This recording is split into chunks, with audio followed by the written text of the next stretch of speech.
Guys, ನಮಸ್ತೆ, welcome back to my channel. ಇವತ್ತು ನಾನು ತುಂಬಾ ಡಿಫ್ರೆಂಟ್ ಆಗಿರುವ ಒಂದು ವಿಡಿಯೋನ ತೊಗೊಂಡ್ಬಂದಿದ್ದೀನಿ. ಇದು ನನಗೆ ತುಂಬ ಚಾಲೆಂಜಿಂಗ್ ಆಗಿತ್ತು, ಆದ್ದರಿಂದ ಇದನ್ನು ನಿಮ್ಮ ಜೊತೆಲೂ ಶೇರ್ ಮಾಡ್ಕೋಬೇಕು ಅನ್ನೋ ಒಂದು ಆಸೆಯಿಂದ ಈ ವಿಡಿಯೋನ ನಾನು ಮಾಡ್ಕೊಂಡಿದ್ದೆ.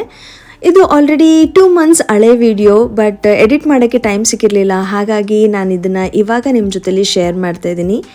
ಹೆಣ್ಮಕ್ಳಿಗೆ ಮನೆ ಕ್ಲೀನ್ ಇರಬೇಕು ಅನ್ನೋದು ಯಾವ ಲೆವೆಲಿಗೆ ತೊಗೊಂಡು ಹೋಗುತ್ತೆ ಅನ್ನೋದು ಮೇ ಬಿ ಇದೊಂದು ಗುಡ್ ಎಕ್ಸಾಂಪಲ್ ಆಗಿರ್ಬೋದು. ನನಗೆ ಯಾವ ಥರ ಈ ಒಂದು ಸಿಂಕ್ ಏರಿಯಾನ ಮೇಕ್ ಓವರ್ ಮಾಡಬೇಕು ಅಂತ ಅನಿಸಿದ್ದು ಲೋ ಬಡ್ಜೆಟಲ್ಲಿ, ಹಾಗೆ ಏನೂ ಜಾಸ್ತಿ ಖರ್ಚಿಲ್ಲದೆ ಮಾಡಬೇಕು ಅಂತ ಅನಿಸಿ ನಾನು ಇದನ್ನು ಹೇಗೆ ಮಾಡಿದೆ ಅನ್ನೋದನ್ನು ಇವತ್ತು ನಾನು ನಿಮ್ಮ ಜೊತೆಲಿ ಶೇರ್ ಮಾಡ್ಕೋತಾ ಇದ್ದೀನಿ.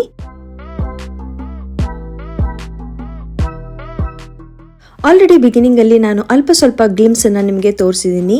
ನೀವಿಲ್ಲಿ ಏನು ನೋಡ್ತಾ ಇದ್ದೀರಾ, ಇದು ನಮ್ಮ ಆ್ಯಕ್ಚುಯಲ್ ಅಂಡರ್ ದ ಸಿಂಕ್ ಏರಿಯಾದು ಕಂಡೀಷನ್ ನೋಡಿ ಹೇಗಿದೆ ಅಂತ ಹೇಳಿಬಿಟ್ಟು. ಈ ಡೋರ್ ಎಲ್ಲ ಆಲ್ರೆಡಿ ಫಂಗಸ್ ಬಂದಿದೆ, ಹಾಗೆ ಪೈಪ್ ಕೂಡ ಎಷ್ಟು ಗಲೀಜಾಗಿದೆ. ಆ್ಯಂಡ್ ಈ ಕಡೆದು ಡೋರ್ ನೋಡ್ತಾ ಇರ್ಬೋದು ನೀವು, ಮುಂಚೆ ಇರೋರು ಎಷ್ಟೆಲ್ಲ ಗಲೀಜು ಮಾಡಿದ್ದಾರೆ. ಆ್ಯಂಡ್ ಕಂಪ್ಲೀಟ್ ಪೇಂಟ್ ಅನ್ನೋದು ಫುಲ್ ಹಾಳಾಗಿ ಹೋಗಿದೆ. ಹಾಗಾಗಿ ನಾನಿವಾಗ ಇದಕ್ಕೆ ಫಸ್ಟ್ ಕ್ಲೀನ್ ಮಾಡೋಣ ಅಂತ ಹೇಳಿಬಿಟ್ಟು ನಾನು ಈ ಬಾಸ್ಕೆಟ್ ಹಾಕೋದಕ್ಕೆ ಏನು ರಿಂಗನ್ನು ಹಾಕಿದ್ದೆ ಅದನ್ನು ತೆಗಿತಾ ಇದ್ದೀನಿ. ಅದನ್ನು ತೆಗೆದು ಆದಮೇಲೆ ನಾನು ಈ ಥರ ಒಂದು ಬ್ಲೇಡನ್ನು ತೊಗೊಂಡ್ಬಿಟ್ಟು ಫಸ್ಟ್ ಏನೇನು ಪೇಂಟ್ ಇದೆ ಎಷ್ಟೆಲ್ಲನೂ ತೆಗಿಯೋದಕ್ಕೆ ಆಗತ್ತೆ ಅದನ್ನೆಲ್ಲನೂ ನಾನು ನೀಟಾಗಿ ಚೆನ್ನಾಗಿ ಕೆರೆದು ತೆಗಿತಾ ಇದ್ದೀನಿ. ಇದನ್ನೆಲ್ಲ ತೆಗೆದು ಆದಮೇಲೆ ನಾನು ನೀಟಾಗಿ ಒಂದು ಸಲ ಕಸ ಗುಡಿಸ್ಕೊಂಡು ಏನಾದರೂ ಸಣ್ಣ ಪುಟ್ಟ ಧೂಳು ಏನಾದರೂ ಇರೋ ಅಂಥದ್ದನ್ನೆಲ್ಲ ಬರಲಿ ಅಂತ ಹೇಳಿಬಿಟ್ಟು ನೀಟಾಗಿ ಕಂಪ್ಲೀಟ್ ಒಂದು ಸ್ವಲ್ಪನೂ ಧೂಳು ಇಲ್ಲದೆ, ಹಾಗೆ ಪೇಂಟಿಂದು ಒಂದು ಸ್ವಲ್ಪನೂ ಚಿಪ್ ಏನೂ ಇಲ್ಲದ ಹಾಗೆ ನೀಟಾಗಿ ಕ್ಲೀನ್ ಮಾಡ್ಕೊಂಡಿದ್ದೀನಿ. ಇದಾದಮೇಲೆ ನಮ್ಮ ಮನೇಲಿ ಒಂದು ಸ್ವಲ್ಪ ವೇಸ್ಟ್ ಟೈಲ್ಸ್ ಇತ್ತು. ಹಾಗಾಗಿ ನಾನು ಯಾಕೆ ಈ ಟೈಲ್ಸನ್ನು ಬಳಸಿಬಿಟ್ಟು ಈ ಥರ ಇಟ್ಟು ಏನಾದರೂ ಒಂದು ರೀಕ್ರಿಯೇಟ್ ಮಾಡಬಾರ್ದು ಅಂತ ಹೇಳಿಬಿಟ್ಟು ಆ ಟೈಲ್ಸನ್ನು ತೊಗೊಂಬಂದು ನಾನಿಲ್ಲಿ ಚೆಕ್ ಮಾಡ್ತಾಯಿದ್ದೀನಿ. ಇದು ಚೆಕ್ ಮಾಡುವಾಗ ನನಗೆ ಒಂದು ಸ್ವಲ್ಪ ಚಾಲೆಂಜ್ ಆಗಿದ್ದು ಅಂದರೆ ಈ ಪೈಪ್ ಏರಿಯಾದಲ್ಲಿ ಏನು ಇದೆಯಲ್ಲ ಅಲ್ಲಿ ಟೈಲ್ಸ್ ಕರೆಕ್ಟಾಗಿ ಕುತ್ಕೋತಾ ಇರಲಿಲ್ಲ. ಹಾಗಾಗಿ ನಾನು ಏನು ಡಿಸೈಡ್ ಮಾಡಿದೆ, ಓಕೆ ಅಲ್ಲಿ ಅಷ್ಟನ್ನೇ ಮಾರ್ಕ್ ಮಾಡಿಕೊಂಡು ನಾನು ಯಾಕೆ ಇದನ್ನು ತೊಗೊಂಡು ಹೋಗ್ಬಿಟ್ಟು ಎಲ್ಲಾದರೂ ಕನ್ಸ್ಟ್ರಕ್ಷನ್ ಮಾಡ್ತಾ ಇರೋ ಸೈಟ್ ಹತ್ರ ಅಥವಾ ಮನೆ ಹತ್ರ ಹೋಗ್ಬಿಟ್ಟು ಇದಿಷ್ಟನ್ನೇ ಕಟ್ ಮಾಡಿಸ್ಕೊಂಡು ಬರಬಾರ್ದು ಅಂತ ಹೇಳಿಬಿಟ್ಟು ಇದನ್ನು ನಾನು ಮಾರ್ಕ್ ಮಾಡಿಕೊಂಡು ಟೈಲ್ಸ್ ಕೆಲಸ ಮಾಡುವ ಒಂದು ಮನೆ ಹತ್ರ, ಹೊಸದಾಗಿ ಮನೆ ಕಟ್ತಾ ಇರೋ ಹತ್ರ ಹೋಗ್ಬಿಟ್ಟು ಅಲ್ಲಿ ಎಲ್ಲಿ ಟೈಲ್ಸ್ ವರ್ಕ್ ನಡೀತಾ ಇದೆ ಅಲ್ಲೇ ಹುಡ್ಕೊಂಡು ಹೋಗಿ ಆ ಮೆಷರ್ಮೆಂಟ್ ಏನು ಅಲ್ಲಿ ಕರೆಕ್ಟಾಗಿ ಸೆಟ್ ಆಗತ್ತೆ ಆ ಮೆಷರ್ಮೆಂಟಿಗೆ ಕರೆಕ್ಟಾಗಿ ನಾನು ಹೋಗಿ ಟೈಲ್ಸನ್ನು ಕಟ್ ಮಾಡಿಸ್ಕೊಂಡು ಬಂದೆ. ಇವರು ಪಾಪ ಏನೂ ಅನ್ನಲಿಲ್ಲ, ಸುಮ್ಮನೆ ಕಟ್ ಮಾಡಿಕೊಟ್ರು. ಹಾಗೆ ನಾನೊಂದು ಸ್ವಲ್ಪ ಅಮೌಂಟನ್ನು ಕೊಡೋಕ್ಕೆ ಹೋದೆ, ಅದನ್ನು ಕೂಡ ಅವ್ರು ತೊಗೊಳ್ಲಿಲ್ಲ.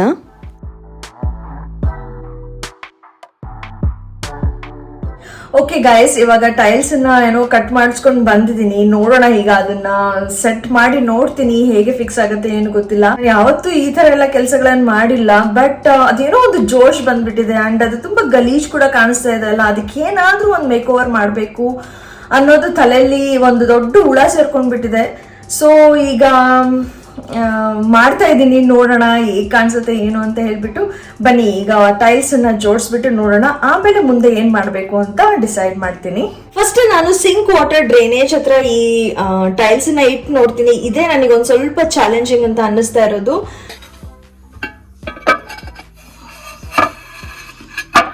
ಓಕೆ, ನಾಟ್ ಬ್ಯಾಡ್, ಕರೆಕ್ಟ್ ಆಗೇನೆ ಸೆಟ್ ಆಗಿದೆ. ಬಟ್ ಒಂದ್ ಹತ್ರ ಯಾಕೋ ಆ ಕಡೆಗೆ ನೋಡಿ ಸ್ವಲ್ಪ ಎತ್ತರ ಆಗಿದೆ, ಸರಿಯಾಗಿ ಟೈಲ್ಸ್ ಕೂರ್ತಾ ಇಲ್ಲ.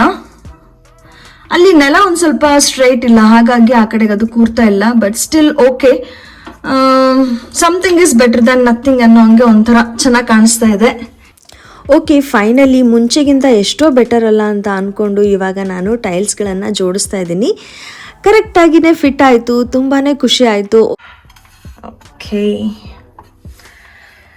ಸೊ ಈ ತರ ಕಾಣಿಸ್ತಾ ಇದೆ. ಈಗ ಇದನ್ನ ನಾನು ಹೊಸ ಪೈಪ್ ಕೂಡ ತಗೊಂಡ್ಬಂದಿದ್ದೀನಿ. ನೋಡಿ ಇದು ಎಷ್ಟು ಗಲೀಜ್ ಇದೆ ಅಂತ ಹೇಳ್ಬಿಟ್ಟು. ಇದು ಡೋರ್ಸಿಗೆ ಪೇಂಟ್ ಮಾಡಕ್ಕೆ ಅಂತ ಹೇಳ್ಬಿಟ್ಟು ಪೇಂಟ್ ಅನ್ನು ತಗೊಂಡ್ಬಂದಿದ್ದೀನಿ. ನೋಡೋಣ, ಪೇಂಟನ್ನು ಮಾಡಬೇಕು ಇನ್ನು ನಾನು. ಸೊ ಫಾರ್ ನೆಲ ಅಂತೂ ಚೆನ್ನಾಗಿ ಕಾಣಿಸ್ತಾ ಇದೆ. ಏನಾದ್ರೂ ಇಟ್ಕೊಳ್ಳೋಕ್ಕೂ ಕೂಡ ಅಷ್ಟೇ ಚೆನ್ನಾಗಿ ಅನ್ಸುತ್ತೆ ಇವಾಗ. ಬಟ್ ಇದಕ್ಕೆ ವೈಟ್ ಸಿಮೆಂಟ್ ಸಂಧಿಯಲ್ಲಿ ಹಚ್ಚಲ ಬೇಡ, ಅದೊಂದು ನಾನು ಸ್ವಲ್ಪ ಕನ್ಫ್ಯೂಸ್ ಇದ್ದೀನಿ. ಸೊ ಈಗ ಈ ಟೈಲ್ಸ್ ಅನ್ನೆಲ್ಲ ತೆಗೆದ್ಬಿಟ್ಟು ಇದಿಷ್ಟು ಏರಿಯಾನ ಒಂದ್ ಸ್ವಲ್ಪ ಕ್ಲೀನ್ ಮಾಡ್ಕೋತೀನಿ, ಆಮೇಲೆ ಟೈಲ್ಸ್ ನ ಮತ್ತೆ ಇಟ್ಕೋತೀನಿ.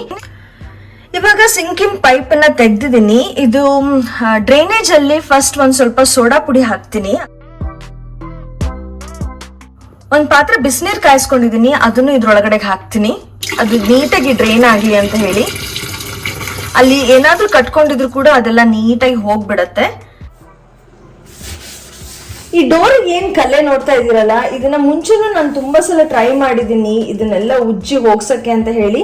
ಬಟ್ ಇದು ಹೋಗದೇ ಇಲ್ಲ, ತುಂಬಾನೇ ಗಲೀಜಿದೆ. ಏನ್ ಹಾಕಿ ಉಜ್ಜಿದ್ರು ಹೋಗೋದಿಲ್ಲ. ಸೋಪ್ ಹಾಕಿ ಟ್ರೈ ಮಾಡಿದೀನಿ, ಏನೆಲ್ಲ ಟ್ರೈ ಮಾಡಿದೀನಿ, ಆದ್ರೂ ಇದು ಕಲೆ ಹೋಗ್ತಾ ಇಲ್ಲ.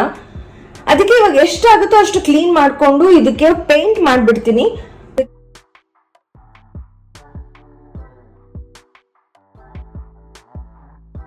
ಆಕ್ಚುಲಿ ಈ ಡೋರ್ ಚೇಂಜ್ ಮಾಡಿದ್ದಾರೆ ಅವರು. ಅದೇ ಡೋರ್ ಬೇರೆ ತರ ಇದೆ, ಇದೇ ಡೋರ್ ಬೇರೆ ತರ ಇದೆ. ಬಟ್ ಇದಕ್ಕೆ ಅವರು ಒಳಗಡೆಗೆ ಶೀಟೇ ಹಾಕಿಲ್ಲ, ಬರೀ ಪ್ಲೇವುಡ್ ಇದೆ. ಅದಕ್ಕೆ ಒಂಥರ ಫಂಗಸ್ ಆಗ್ಬಿಟ್ಟಿದೆ. ಈ ಏರಿಯಾನ ನಾವು ಆ್ಯಕ್ಚುಲಿ ತುಂಬಾ ಕ್ಲೀನಾಗಿ ಇಟ್ಕೋಬೇಕಾಗಿರೋಂಥ ಏರಿಯಾ. ಹಾಗಾಗಿ ಇದನ್ನು ಎಷ್ಟು ಸಾಧ್ಯನೋ ಅಷ್ಟರ ಮಟ್ಟಿಗೆ ನಾನು ಒಂದು ಕಂಪ್ಲೀಟಾಗಿ ನೀಟಾಗಿರುವ ಹಾಗೆ ಮಾಡಬೇಕು ಅನ್ನೋದು ನನ್ನ ಒಂದು ಹಠ ಆಗೋಗಿದೆ. ಈಗ ನೋಡ್ತಾ ಇರ್ಬೋದು ನೀವು, ನಾನು ಪೈಪನ್ನು ಕಂಪ್ಲೀಟಾಗಿ ತೆಗೆದುಬಿಟ್ಟು ಈಗ ಅದ್ರ ಒಳಗಡೆಗೆಲ್ಲ ಎಷ್ಟು ಗಲೀಜಿತ್ತು ಅಂದರೆ ಎಲ್ಲನೂ ಫುಲ್ ಕಂಪ್ಲೀಟಾಗಿ ತೆಗೆದು ಕ್ಲೀನ್ ಮಾಡಿಬಿಟ್ಟು ಈಗ ನೀಟಾಗಿ ಎಲ್ಲನೂ ಉಜ್ಕೊಂಡು ತೊಳ್ಕೊತಾ ಇದ್ದೀನಿ. ಈಗ ಫುಲ್ ಕ್ಲೀನ್ ಮಾಡ್ಕೊಂಡು ಆಯ್ತು. ಇವಾಗ ಪೈಪ್ ಫಿಕ್ಸ್ ಮಾಡಬೇಕು. ಅದಕ್ಕೆ ಈ ತರ ಪೈಪ್ ತಗೊಂಡ್ಬಂದಿದ್ದೀನಿ. ಇದನ್ನ ಈಗ ನಾನು ನಾಬಿಗೆ ಫಿಕ್ಸ್ ಮಾಡ್ತೀನಿ.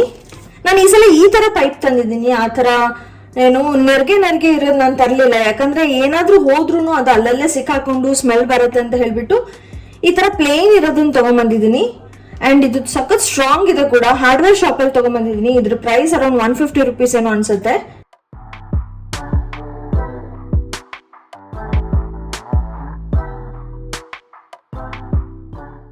ಓಕೆ, ಇವಾಗ ಪೈಪ್ ಫಿಕ್ಸ್ ಮಾಡಿ ಆಯ್ತು, ನೀಟಾಗಿ ಫಿಕ್ಸ್ ಆಗಿದೆ. ಫುಲ್ ಕ್ಲೀನ್ ಆದ್ಮೇಲೆ ನೋಡಿ ಈ ತರ ಕಾಣಿಸ್ತಾ ಇದೆ. ಇವಾಗ ಸಿಂಕ್ ಏರಿಯಾ ಫುಲ್ಲು ಇದೆಲ್ಲ ನೋಡಿ ಎಷ್ಟು ಕ್ಲೀನ್ ಆಗಿದೆ. ಅದನ್ನೆಲ್ಲ ನೀಟಾಗಿ ವಾಶ್ ಮಾಡ್ಕೊಂಡಿದೀನಿ. ನೆಲಾನು ಫುಲ್ ಎಲ್ಲ ವಾಶ್ ಮಾಡಿದೀನಿ. ಇದೆಲ್ಲ ಹೋಗೋದಿಲ್ಲ, ಇದೆಲ್ಲ ಪೇಂಟ್. ಆಕ್ಚುಲಿ ಎಷ್ಟು ಸಾಧ್ಯನೋ ಅಷ್ಟು ಪೇಂಟ್ ಎಲ್ಲ ಕಿತ್ತಿದೀನಿ. ಆ ಪ್ಲೇಟನ್ನ ಕೂಡ ವಾಶ್ ಮಾಡಿದೀನಿ. ಓಕೆ, ಫೈನಲಿ ಈ ತರ ಆಗಿದೆ ಇವಾಗ ಸಿಂಕ್ ಏರಿಯಾದು ಕ್ಲೀನಿಂಗ್ ಇಷ್ಟ ಆಯ್ತು. ನಿಜವಾಗ್ಲೂ ನನ್ಗಂತೂ ತುಂಬಾ ಖುಷಿ ಆಗ್ತಾ ಇದೆ ಇದ್ರದ್ದು ಔಟ್ಕಮ್ ಬಂದ್ಬಿಟ್ಟು. ಅಂಡ್ ಡೋರ್ಗಳಿಗೆ ಪೇಂಟ್ ಮಾಡ್ಬೇಕು, ಇಲ್ಲ ಅಂದ್ರೆ ಇದು ಕಂಪ್ಲೀಟ್ ಅಂತಾನೆ ಅನ್ಸೋದಿಲ್ಲ. ಇದನ್ನ ನಾನು ನೈಟೇ ಮಾಡಿ ಮಲ್ಕೋತೀನಿ, ಯಾಕಂದ್ರೆ ಬೆಳಗ್ಗೆ ಅಷ್ಟರಲ್ಲಿ ಹಾರ್ಕೊಳತ್ತೆ ಅಲ್ವಾ. ಹಾಗಾಗಿ ಇವಾಗ ಇದಿಷ್ಟು ಮಾಡಿ ಅಷ್ಟು ಕಂಫರ್ಟ್ ಅನಿಸ್ತಾ ಇಲ್ಲ, ತುಂಬಾ ಗಲೀಜ್ ಅಂತ ಅನ್ನಿಸ್ತಾ ಇದೆ. ಈಗ ಹೋಗ್ಬಿಟ್ಟು ಮೊದಲು ಸ್ನಾನ ಮಾಡ್ಕೋತೀನಿ. ನೋಡೋಣ ಮತ್ತೆ ಮುಂದೆ ಪೇಂಟ್ ಮಾಡುವಾಗ ನಾನು ನಿಮಗೆ ಮತ್ತೆ ಸಿಗ್ತೀನಿ. ಈಗ ನೈಟ್ ಊಟ ಎಲ್ಲ ಮುಗಿಸ್ಕೊಂಡು ಕಿಚನಲ್ಲೆಲ್ಲ ಕೆಲಸ ಮುಗಿಸಿ ಪಾತ್ರೆ ಎಲ್ಲ ತೊಳೆದು ಈಗ ನಾನು ಪೇಂಟ್ ಮಾಡೋದಕ್ಕೆ ಅಂತ ಕೂತಿದ್ದೀನಿ. ನೀವು ನೋಡ್ತಾ ಇರ್ಬೋದು, ಮುಂಚೆಗೂ ಈಗ ಫಸ್ಟ್ ಕೋಟ್ ಪೇಂಟ್ ಮಾಡ್ತಾ ಇರೋದಕ್ಕೂ ಎಷ್ಟು ಡಿಫ್ರೆನ್ಸ್ ಇದೆ ಅಂತ ಹೇಳ್ಬಿಟ್ಟು. ಈಗ ಒಂದೇ ಕೋಟ್ ಮಾಡಬೇಕಾಗತ್ತೆ, ಯಾಕಂದರೆ ಅದು ಆರ್ಕೊಂಡ್ಮೇಲೆ ನೆಕ್ಸ್ಟ್ ಇನ್ನೊಂದು ಕೋಟ್ ಮಾಡಿದ್ರೆ ಇನ್ನೂ ತುಂಬಾ ಬ್ರೈಟಾಗಿ ಕಾಣಿಸುತ್ತೆ. ಹಾಗಾಗಿ ಫಸ್ಟ್ ಕೋಟನ್ನು ಈಗ ಮಾಡಿ ಅದನ್ನು ಆರಕ್ಕೆ ಬಿಟ್ಟು, ಇದು ಆಯಿಲ್ ಪೇಂಟ್ ಆಗಿರೋದ್ರಿಂದ ಇದು ಒಂದು ಸ್ವಲ್ಪ ಟೈಮ್ ಹಿಡಿಯುತ್ತೆ. ಒಂದೇ ದಿನಕ್ಕೆ ಒಣಗೋದು ನನಗೇನೋ ಡೌಟು. ಹಾಗಾಗಿ ಇದನ್ನು ಒಂದು 2 ದಿನ ಬಿಟ್ಟು ಮತ್ತೆ ಸೆಕೆಂಡ್ ಕೋಟನ್ನು ಇನ್ನೂ 2 ಡೇಸ್ ಬಿಟ್ಬಿಟ್ಟು ಮಾಡ್ತೀನಿ. ಈಗ ನಾನು ಮಾಡ್ತಾ ಇರೋದು ನೋಡಿ, ರಾಹುಲ್ ಕೂಡ ಬಂದರು, ನಾನು ಕೂಡ ಸ್ವಲ್ಪ ಮಾಡ್ತೀನಿ ಅಂತ ಹೇಳಿಬಿಟ್ಟು. ಸೊ ಫೈನಲಿ ಈಗ ಪೇಂಟ್ ಮಾಡಿ ಆದಮೇಲೆ ಒಣಗಿದ್ಮೇಲೆ ಈ ಥರ ಕಾಣಿಸ್ತಾ ಇದೆ. ಇಷ್ಟೆಲ್ಲ ನಾನು ಮಾಡ್ಕೊಂಡಿರುವಾಗ ಸೆಕೆಂಡ್ ಕೋಟ್ ಮಾಡಿ ಅದನ್ನು ಒಣಗಕ್ಕೆ ಅಂತ ಬಿಟ್ಟಿರುವಾಗಲೇ ಅಮ್ಮ ಊರಿಂದ ಬಂದರು. ಅಮ್ಮ, ಏನಕ್ಕೆ ನೀನು ಬರೀ ವೈಟ್ ಸಿಮೆಂಟ್ ಹಚ್ಚಕ್ಕೆ ಹೋಗ್ತೀಯ, ನಾನೇ ಸಿಮೆಂಟಿಂದ ವರ್ಕ್ ಮಾಡಿಬಿಡ್ತೀನಿ, ಹೇಗೂ ಮನೆ ಕಟ್ತಾ ಇದ್ದಾರಲ್ಲ ಅವ್ರ ಹತ್ರ ಒಂದು ಸ್ವಲ್ಪ ಸಿಮೆಂಟ್ ಇಸ್ಕೊಂಬಂದ್ರೆ ಆಯಿತು ಅಂತ ಹೇಳಿಬಿಟ್ಟು ಅಮ್ಮ ಕೂಡ ಇದ್ದ ಕೆಲಸನ ಮಾಡೋಕ್ಕೆ ನಿಂತ್ಕೊಂಡ್ರು. ಇದು ಜಸ್ಟ್ ನಾನು ಏನೋ ಒಂದು ಸ್ವಲ್ಪ ಚೆನ್ನಾಗಿ ಕಾಣಿಸೋ ಹಾಗೆ ನೀಟಾಗಿರೋ ಹಾಗೆ ಮಾಡೋಕ್ಕೆ ಅಂತ ಹೇಳಿಬಿಟ್ಟು ನಾನು ಕೈ ಹಾಕಿದ್ದಕ್ಕೆ ಫೈನಲಿ ಇದು ಯಾವ ಲೆವೆಲಿಗೆ ಹೋಗ್ತಾ ಇದೆ ಅಂದರೆ, ನೆಕ್ಸ್ಟ್ ಮುಂದೆ ಯಾರೇ ಬಂದರೂ, ಈವನ್ ಓನರ್ ಬಂದರೂ ಕೂಡ ಈ ಕೆಲಸಕ್ಕೆ ಮತ್ತೆ ಕೈ ಹಾಕುವ ಅವಶ್ಯಕತೆ ಇಲ್ಲ, ಅಷ್ಟು ನೀಟಾಗಿ ಕೆಲಸ ಆಗ್ತಾ ಇದೆ. ನನಗೂ ಕೂಡ ತುಂಬಾ ಖುಷಿ ಆಗ್ತಾ ಇತ್ತು. ಆ್ಯಂಡ್ ಇದನ್ನು ಅಮ್ಮ ಮಾಡ್ತಾ ಇದ್ದಾರೆ. ಅಮ್ಮಂಗೆ ಕೂಡ ಒಂದು ಸ್ವಲ್ಪ ಅಭ್ಯಾಸ ಇದೆ, ಯಾಕಂದರೆ ನಾವು ಊರಲ್ಲಿ ಮನೆ ಕಟ್ಟಿದ್ದೀವಲ್ಲ, ಅದನ್ನೆಲ್ಲ ನೋಡಿ ಅಮ್ಮ ಇದನ್ನೆಲ್ಲನೂ ನೋಡಿನೇ ಕಲ್ತ್ಕೊಂಡ್ಬಿಟ್ಟಿದ್ದಾರೆ. ಹಾಗಾಗಿ ಅವರು ಇದನ್ನು ನಾನೇ ಮಾಡ್ತೀನಿ, ಎಷ್ಟಾಗುತ್ತೋ ಅಷ್ಟು ನೀಟಾಗಿ ಬರಲಿ ಅಂತ ಹೇಳಿಬಿಟ್ಟು ಅವರೇ ಟ್ರೈ ಮಾಡಿ ಮಾಡ್ತಾ ಇದ್ದಾರೆ. ನಮ್ಮಮ್ಮ ಬಂದುಬಿಟ್ಟು ರಿಟೈರ್ಡ್ ಹೆಡ್ ಮೇಡಮ್ ಗೌರ್ಮೆಂಟ್ ಸ್ಕೂಲಲ್ಲಿ. ಆದರೂ ಈ ಥರ ಕೆಲಸ ಮಾಡೋದಕ್ಕೆಲ್ಲ ಒಂದು ಚೂರೂ ಹಂಚ್ಕೊಳ್ಳೋದಿಲ್ಲ. ಮನೆ ಕೆಲಸ ಅಂತ ಬಂದಾಗ ಯಾಕೆ ಹಂಚ್ಕೋಬೇಕು, ನಮ್ಮ ಮನೆ ಕೆಲಸ ತಾನೇ ಮಾಡ್ತೀವಿ. ಬಾಡಿಗೆ ಮನೆ ಆದ್ರೇನು, ನಾವು ಇರೋವರೆಗೂ ಅದು ನಮ್ಮದೇ ಮನೆ ಅಲ್ವಾ. ಹಾಗಾಗಿ ಎಷ್ಟು ಸಾಧ್ಯನೋ ಅಷ್ಟು ಕ್ಲೀನಾಗಿ ಇಟ್ಕೊಳ್ಳೋದು ನಮ್ಮ ಧರ್ಮ ಆಗುತ್ತೆ. ನಾವು ವಾಸ ಆಗಿರುವ ಜಾಗ ಎಲ್ಲನೂ ಅದು ನಮ್ಮದೇ ಜಾಗ ಅಂದ್ಕೊಂಡು ಸಾಧ್ಯವಾದಷ್ಟು ಕ್ಲೀನಾಗಿ ಇಟ್ಕೊಂಡ್ರೆ ಅದು ನಮಗೇನೆ ಒಳ್ಳೆಯದು. ಈಗ ಫೈನಲಿ ನೋಡ್ತಾ ಇರ್ಬೋದು ನೀವು ಅಮ್ಮ ಹೇಗೆ ಸಿಮೆಂಟನ್ನು ಹಾಗೂ ಪುಡಿ ಜಲ್ಲಿನೋ ಅಥವಾ ಪುಡಿ ಏನು ಹೇಳ್ತಾರೆ ಮರಳು, ಅದೆರಡನ್ನು ಮಿಕ್ಸ್ ಮಾಡಿಕೊಂಡು ನೀಟಾಗಿ ಟೈಲ್ಸ್ಗಳನ್ನ ಅಡ್ಜಸ್ಟ್ ಮಾಡಿ ಫಿಕ್ಸ್ ಮಾಡ್ತಾ ಇದ್ದಾರೆ. ಫೈನಲಿ ಇನ್ನೆರಡು ಟೈಲ್ಸ್ ಇಟ್ಟರೆ ಅದು ಮುಗ್ದು ಹೋಗ್ತಾ ಇದೆ. ನಾನು ಅಮ್ಮಂಗೆ ಮಧ್ಯೆ ಹೆಲ್ಪ್ ಮಾಡ್ತಾ ಇದ್ದೆ, ನೀರು ಕೊಡೋದಕ್ಕೆ, ಸಿಮೆಂಟ್ ತಂದು ಕೊಡೋದಕ್ಕೆ, ಹಾಗೆ ಮರಳು ತಂದು ಕೊಡೋದಕ್ಕೆ ಅಂತ ಹೇಳಿ. ಪಾಪ ಕನ್ಸ್ಟ್ರಕ್ಷನ್ ಕೆಲಸ ಮಾಡ್ತಾ ಇರೋ ಮನೆಯವರೆಲ್ಲನೂ ತುಂಬ ಹೆಲ್ಪ್ ಮಾಡಿದ್ರು. ಏನಾದರೂ ಹೋಗಿ ಒಂದು ಸ್ವಲ್ಪ ಸಿಮೆಂಟ್ ಕೊಡಿ, ಮರಳು ಕೊಡಿ ಅಂತ ಹೇಳಿದರೆ ಕೊಡ್ತಾಯಿದ್ರು ವಿತೌಟ್ ಎನಿ ಎಕ್ಸ್ಪೆನ್ಸಸ್. ನಾನು ಎಷ್ಟು ಖರ್ಚು ಮಾಡಿದ್ದೀನಿ, ಇದಕ್ಕೊಂದು 200 ರೂಪೀಸ್ ಖರ್ಚು ಮಾಡಿರ್ಬೋದು ಅಷ್ಟೇ. ಒಂದು ಪೈಪಿಗೆ, ಹಾಗೆ ಒಂದು ಸ್ವಲ್ಪ ಆಯಿಲ್ ಪೇಂಟಿಗೆ, ಹಾಗೆ ವೈಟ್ ಸಿಮೆಂಟಿಗೆ, ಇಷ್ಟೇ ನಾನು ಖರ್ಚು ಮಾಡಿರೋದು. ಇಷ್ಟಕ್ಕೆ ಹಬ್ಬ ಅಂದರೆ ಒಂದು 200 to 250 ರೂಪೀಸ್ ಖರ್ಚು ಮಾಡಿರೋದು ಅಷ್ಟೇ. ಇನ್ನು ಉಳಿದಿದ್ದೆಲ್ಲನೂ ಕನ್ಸ್ಟ್ರಕ್ಷನ್ ಕೆಲಸ ಮಾಡೋ ಹತ್ರ ಒಂದು ಸ್ವಲ್ಪ ಹೆಲ್ಪ್ ತೊಗೊಂಡು ಮಾಡಿರೋ ಅಂಥದ್ದು. ಸೊ ನೋಡಿ, ಇಲ್ಲಿ ಅಮ್ಮ ಕೂಡ ಎಲ್ಲಾದರೂ ಎತ್ತರ ತೆಗ್ಗು ಏನಾದರೂ ಇದೆಯಾ ಅಲ್ಲೆಲ್ಲ ನೋಡಿಕೊಂಡು ನೀಟಾಗಿ ಅಡ್ಜಸ್ಟ್ ಮಾಡಿ ಅಲ್ಲಿ ಎಲ್ಲ ಮರಳು ಸಿಮೆಂಟು ಎಲ್ಲ ಹಾಕಿ ನೀಟಾಗಿ ಮಾಡ್ತಾ ಇದ್ದಾರೆ. ನಾವು ಎಷ್ಟು ಅದನ್ನು ಗಟ್ಟಿಯಾಗಿ ಮಾಡ್ತೀವೋ ಅದು ಅಷ್ಟು ದಿನ ಬಾಳಿಕೆ ಬರುತ್ತೆ. ಹಾಗಾಗಿ ಅಮ್ಮ ನೋಡಿ ಅದಕ್ಕೆ ಎಷ್ಟು ಸಿಮೆಂಟ್ ಬೇಕಾಗುತ್ತೆ, ಏನು ಎತ್ತ ಅಂತ ನೋಡಿಕೊಂಡು ಅದ್ರ ಪ್ರಕಾರ ನೀಟಾಗಿ ಮಿಕ್ಸ್ ಮಾಡಿಕೊಂಡು ಇದನ್ನೆಲ್ಲ ನೀಟಾಗಿ ಫಿಕ್ಸ್ ಮಾಡ್ಕೋತಾ ಇದ್ದಾರೆ. So finally it is time to reveal the final outlook. ನೋಡ್ತಾ ಇರ್ಬೋದು ನೀವು ಯಾವ ಥರ ಕಾಣಿಸ್ತಾ ಇದೆ ನಮ್ಮ ಅಂಡರ್ ದ ಸಿಂಕ್ ಏರಿಯಾ ಅಂತ ಹೇಳಿ. ಸಿಮೆಂಟ್ ಎಲ್ಲ ಮಾಡಿ ಅದೆಲ್ಲ ಕ್ಯೂರಿಂಗ್ ಮಾಡಿ ಆದಮೇಲೆ ಅಮ್ಮ ವೈಟ್ ಸಿಮೆಂಟ್ ಕೂಡ ಹಚ್ಚಿದ್ರು ಸುತ್ತಾನು. ಹಾಗಾಗಿ ಅದು ಇನ್ನೂ ನೋಡೋಕ್ಕೆ ತುಂಬಾ ಚೆನ್ನಾಗಿ ಕಾಣಿಸ್ತಾ ಇದೆ. ಸೊ ನನಗಂತೂ ಇದರ ಔಟ್ಕಮ್ ತುಂಬಾ ಖುಷಿ ಆಯಿತು.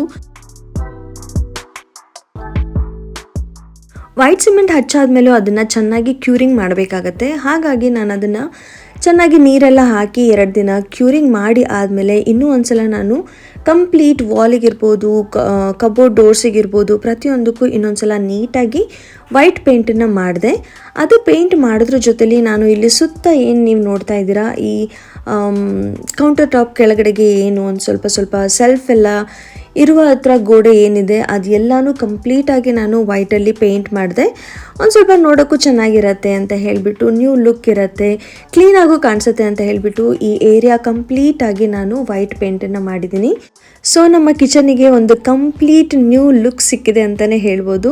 ಸೊ ಫೈನಲಿ ಈಗ ಕಂಪ್ಲೀಟಾಗಿ ಕ್ಲೀನು ಆಯಿತು, ಪೇಂಟಿಂಗ್ ಆಯಿತು, ಆ್ಯಂಡ್ ಕಿಚನಿಗೂ ಕೂಡ ನ್ಯೂ ಲುಕ್ ಆಯಿತು. ಈಗ ಫೈನಲಿ ನಾನು ಅಂಡರ್ ದ ಸಿಂಕ್ ಏರಿಯಾನ ಹೇಗೆ ಆರ್ಗನೈಸ್ ಮಾಡ್ಕೊಂಡಿದ್ದೀನಿ ಏನು ಅನ್ನೋದನ್ನು ನಾನು ನಿಮ್ಮ ಜೊತೆಲಿ ಶೇರ್ ಮಾಡ್ತೀನಿ. ಇವಾಗ ನಾನು ಈ ಏರಿಯಾನ ನೀಟಾಗಿ ಆರ್ಗನೈಸ್ ಮಾಡ್ಕೋತೀನಿ. ಅದಕ್ಕೋಸ್ಕರ ನಾನು ಈ ರೆಕ್ಟ್ಯಾಂಗಲ್ ಶೇಪಲ್ಲಿರುವಂಥ ಒಂದು ಬಾಸ್ಕೆಟನ್ನು ತೊಗೊಂಡಿದ್ದೀನಿ. ಇದರಲ್ಲಿ ನಾನು ಡೈಲಿ ಯೂಸ್ ಆಗುವಂಥ ಐಟಮ್ಸ್ಗಳನ್ನು ಇಡ್ತಾ ಹೋಗ್ತೀನಿ. ಫಸ್ಟ್ ನಾನಿಲ್ಲಿ ಒಂದು ಎಂಟಿ ಬಾಟಲಲ್ಲಿ ರೀಫಿಲ್ ಹ್ಯಾಂಡ್ ವಾಶ್ ಲಿಕ್ವಿಡನ್ನು ಹಾಕಿಟ್ಕೊಂಡಿದ್ದೀನಿ. ಯಾಕಂದರೆ ತೊಗೊಳೋದಕ್ಕೆ ಯೂಸ್ ಮಾಡೋದಕ್ಕೆ ಈಸಿ ಆಗುತ್ತೆ ಅಂತ ಹೇಳಿಬಿಟ್ಟು. ಹಾಗೆ ಎಕ್ಸ್ಟ್ರಾ ಇರುವ ಡಿಶ್ ವಾಶ್ ಲಿಕ್ವಿಡನ್ನು ಕೂಡ ಇಲ್ಲೇ ಇಟ್ಕೋತಾ ಇದ್ದೀನಿ. ಅದಾದಮೇಲೆ ಟಾಯ್ಲೆಟಿಗೆ ಯೂಸ್ ಆಗುವಂತಹ ಆರ್ಪಿಕ್ ಬಾತ್ರೂಮ್ ಕ್ಲೀನರನ್ನು ಕೂಡ ನಾನು ಇಲ್ಲೇ ಆರ್ಗನೈಸ್ ಮಾಡ್ಕೋತಾ ಇದ್ದೀನಿ.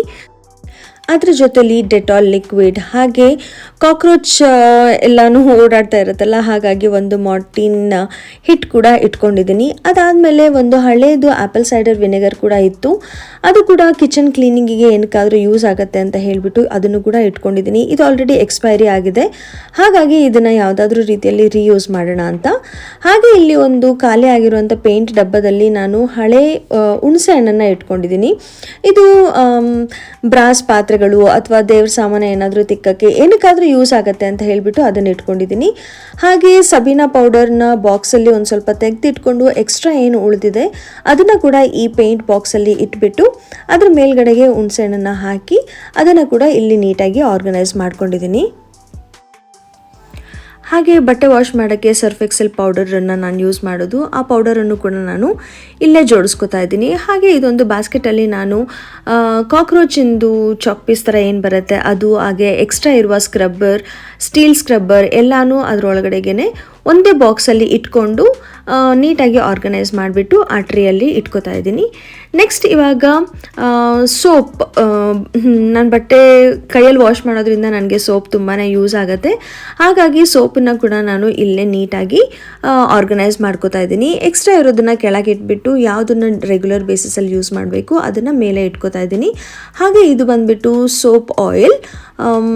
ಇದು ಕೂಡ ಬಟ್ಟೆ ವಾಶ್ ಮಾಡೋದಕ್ಕೆ ಕೆಲವೊಂದೊಂದ್ಸಲ ಯೂಸ್ ಮಾಡ್ತೀನಿ. ಹಾಗಾಗಿ ಇದನ್ನು ಕೂಡ ಇಲ್ಲೇ ಇಟ್ಕೊಂಡ್ರೆ ಬೇಗ ಸಿಗತ್ತೆ ಅಂತ ಹೇಳಿಬಿಟ್ಟು ಅದನ್ನು ಕೂಡ ನಾನು ಇಲ್ಲೇ ಇಟ್ಕೊಂಡಿದ್ದೀನಿ. ಈಗ ನಾನು ಈ ಥರ ಒಂದು ಹುಕ್ಕನ್ನು ಇಲ್ಲಿ ಸ್ಟಿಕ್ ಮಾಡ್ಕೋತಾ ಇದ್ದೀನಿ. ಯಾಕಂದರೆ ಕೆಲವೊಂದೊಂದ್ಸಲ ನಾನು ಗಾರ್ಡನ್ ಕೆಲಸಕ್ಕೆ ಅಥವಾ ಏನಾದರೂ ಒಂದು ಕೆಲಸ ಮಾಡುವಾಗ ಗ್ಲೌಸನ್ನು ಹಾಕೋತಾ ಇರ್ತೀನಿ ಕೈಗೆ. ಹಾಗಾಗಿ ಆ ಗ್ಲೌಸನ್ನು ಇಲ್ಲೇ ನೀಟಾಗಿ ಹ್ಯಾಂಗ್ ಮಾಡೋಕ್ಕೆ ಚೆನ್ನಾಗಾಗತ್ತೆ. ಎಲ್ಲ ಟಾಯ್ಲೆಟ್ರಿ ಐಟಮ್ಸ್ ಒಂದೇ ಕಡೆಗೆ ಆಗತ್ತೆ ಅಂತ ಹೇಳಿಬಿಟ್ಟು ಆ ಹುಕ್ಕನ್ನು ಹಾಕಿ ನಾನಲ್ಲಿ ಅದನ್ನು ಇಟ್ಟಿರೋ ಅಂಥದ್ದು.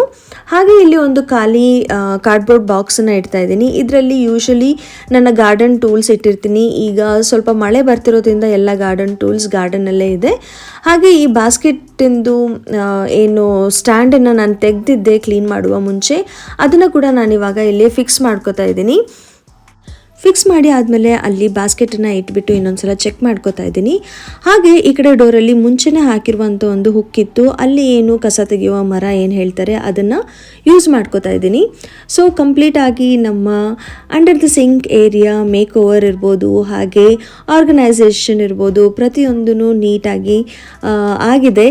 ಸೊ ಫೈನಲಿ ಈಗ ನಿಮಗೆ ಹೇಗೆ ಕಾಣಿಸ್ತಾ ಇದೆ ಅನ್ನೋದನ್ನು ನಾನು ನಿಮ್ಮ ಜೊತೆಲಿ ಶೇರ್ ಮಾಡ್ತಾ ಇದ್ದೀನಿ. ಸೊ ನಿಮಗೆಲ್ಲ ಹೇಗೆ ಅನ್ನಿಸ್ತು ಈ ಒಂದು ಮೇಕ್ ಓವರ್?